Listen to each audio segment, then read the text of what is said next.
Hi, I'm Old Sneelock. Welcome to another episode of Old Sneelock's Workshop.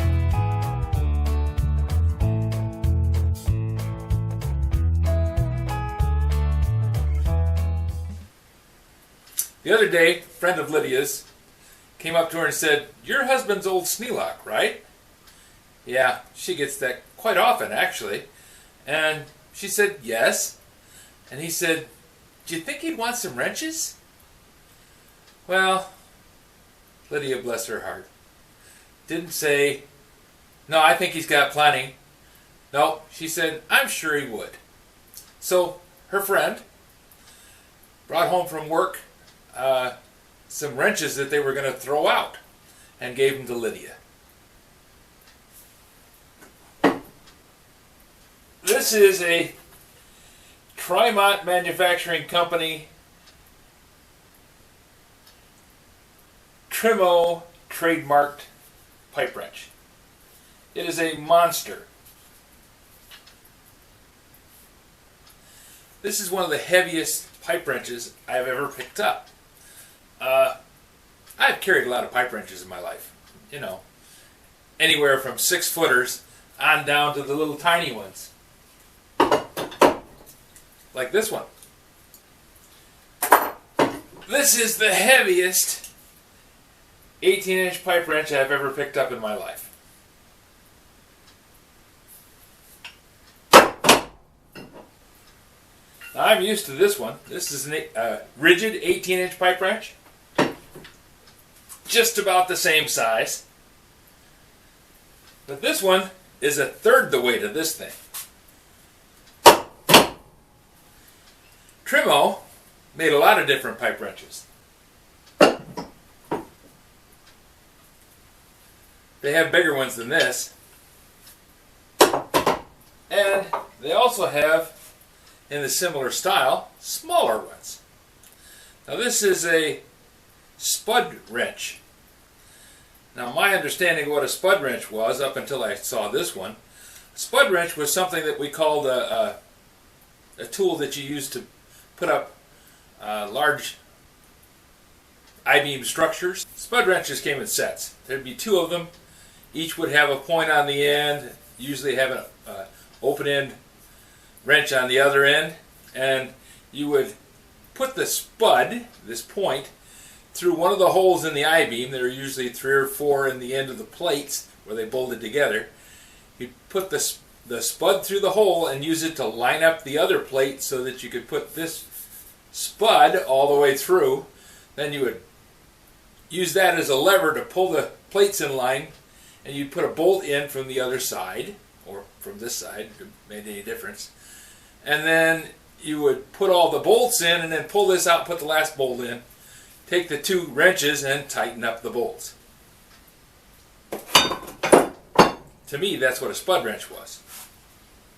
So now I have a puzzle. I have a Spud wrench. No point. I don't know why Trimont called it a Spud wrench. I've looked it up online and it's called a Spud wrench. It doesn't match what my understanding of what a Spud wrench was.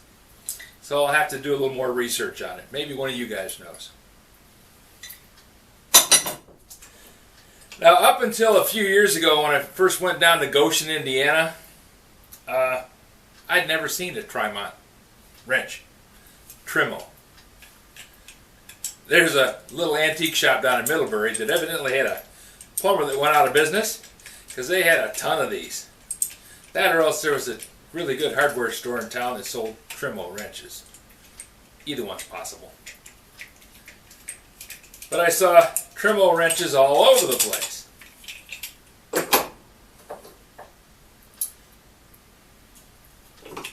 Most of them look like this. I like these little wooden handled ones. I think they look cute. This is a this one's a size 6. And this one's a 14. This little guy doesn't have the wooden handle on it, but it's still kind of neat. And it's a little bit bigger than the 6-inch. It's like a 7-inch wrench. But anyways, that's my Trimo wrenches and the story of how I got them. These two came home with Lydia. This monster and this reasonably normal sized one. Now, these are not pipe wrenches. You could use them on a pipe, but only if the pipe had flats on it. You know, like a square plug or something. These are pipe wrenches. This Spud wrench is more of a general purpose wrench, like this Williams. So this is a Trimo. This is a Williams. So this big Trimo wrench and this big Co's wrench would be used for a similar purpose. Tighten up a big bolt. The smaller pipe wrenches with the serrated teeth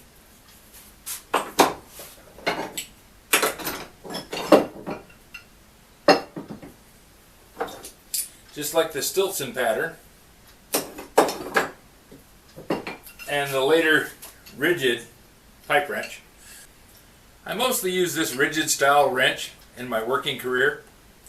Anywhere from the 6-foot long ones that we used to tighten up the 6-inch resin lines on the Barber Green at the Midwest Foundry, down to this little 6-inch drop forged heavy duty. This one's a Taiwan knockoff. They put all that stuff on there, but if you pull anything on it too hard, you snap the handle off. I don't know what it's drop forged out of. It says drop forged jaws, made in Taiwan. Yeah, this part back here, that's a piece of cast. You'll snap that handle off in a heartbeat. It's alright for tightening up 1/8-inch pipe. You know, it'll grip it and it'll work okay. But if you get one of these Taiwanese ones, don't plan on using it with a pipe on the end. You'll snap the handle off.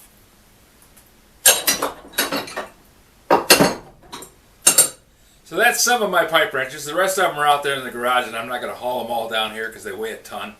I keep them because I just like them. Hardly use them anymore because everything is all plastic now. And the water lines in my house, the supply lines, most of them are copper.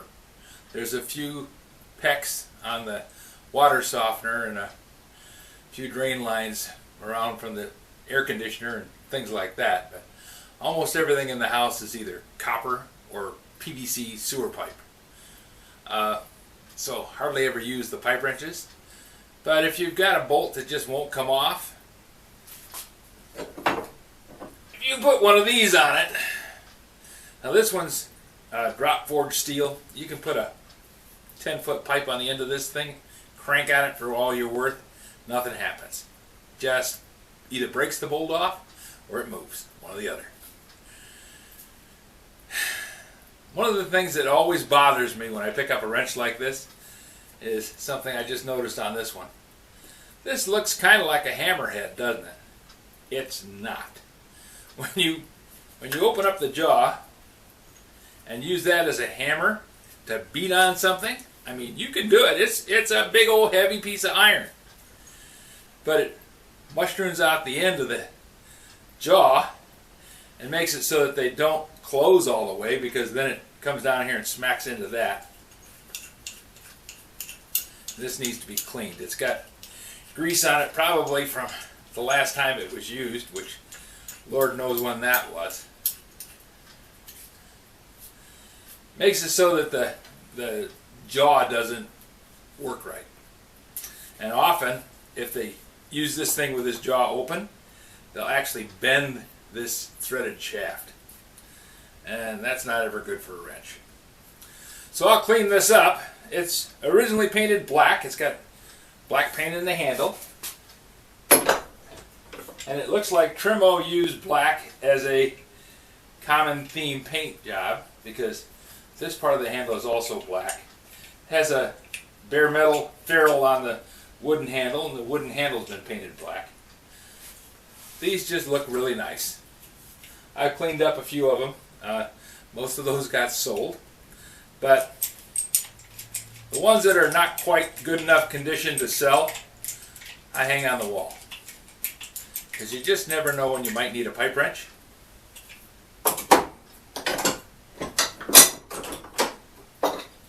Or a spud wrench. Kind of a cool thing. Thanks for watching. If you have any suggestions for a new video, questions about today's video, or any of the other videos on the channel, just drop it out in the comments. You know, I read them all.